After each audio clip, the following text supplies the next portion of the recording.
andiriona Boston urikuona zvaita ana sister maseeds akadyarwa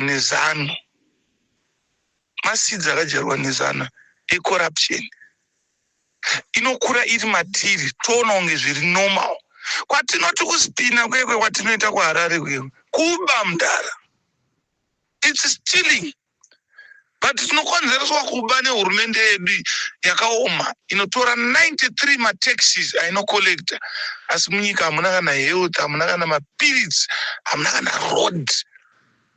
Ndichaunzira video rere raKotata achitaura kuti Zimbabwe ine 93 mataxes atinocollecta tax revenue mudara kusanganisira nemalevy.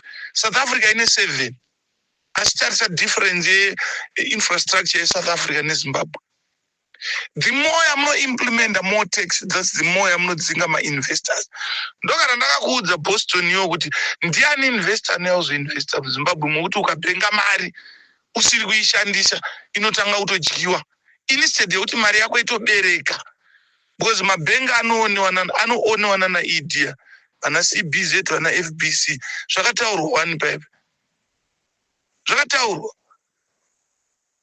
ana Jonas vakataura vakawanda vanotaura pamedia kuti mabhenga anoonewa naIDEA vana Tagwire maplaceholder ezvezvo Tagwire yakasvika kuona Noxim kuita Petrotrade a parastatal organization yakuonewa nema-individuals. Well, it's fine. Ngavachiitawo ma-standard rates epetrol yacho kuenzanawo nedzimwe nyika noti $40 ngavauyewo pana $90 ipapo vachisqueezawo ma-profits avo ipapo 85 cents sometimes. Hapana kwatiri kuenda. Ndakaudza invoice refodya vana fodya Boston iri kutengeswa bhero riye rinotengerwa mafama 200 riri kutengeswa 1900 something. Ukabvisa 200 yakatengerwa fama tiri kutaura zve900% profit. Ndekupi kwakambona nyika inoita company inoita profits like that iwe 900 kuti bhero makatenga 200 makuritengesa 2000 tobvisa cost yamakatenga bhero ye200 munosara ne900% profit. Moti nyika yeyo inosumuka kuti kwako. Kuna audio chana Nox cheche nanagize chavari kutaura chana Nox icho tikatadza kubatana semaZimbabweans paibe ingoni vari kuvimbisa kuti this is the first time a civil servant anofanira kuhura 1.5. That's a minimum wage in South Africa, plus or minus 26,000 to 24,000 per month. Ndo mari inohurwa nanesi South Africa.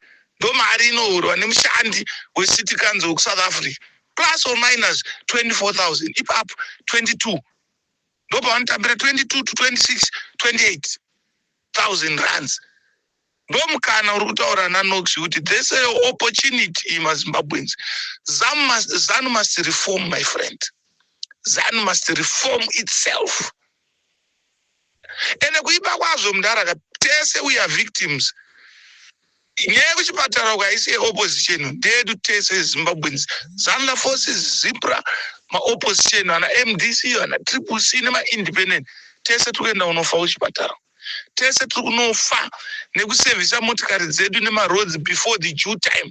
Paunosevhisa motikari 20,000 kilometers uri kusevhisa 10 because inenge yatofa mabushes and everything. Suspension inenge yatodhakwa. Tese tiri kunwa mvura ine masweji. Manyame uyu mvura izere sweji. Enda pana Manyame unongoona furu regreen ne-black water isweji. Human waste is going kuna Lake Chivero toenda kuMorton Jeffrey. It was not made kuti ino clean recycle water. No. Ainogadzirwa izvo. Dai vari vamwe tovaudza izvo hatisi mupolitics dzacho dzokuti tiri mucabinet. Ngavagadzire kanara anobva kuna Tokwe Mukosu. Vavake new water purification pakopi apo. Paspace yeSquare ngavavake matengi emvura. South Africa yakavakawana parandi papi papa irungovaka matengi pausingatarisire because pane high place yekuti mvura inoenda every inovabatsira kusashandisa mapumps.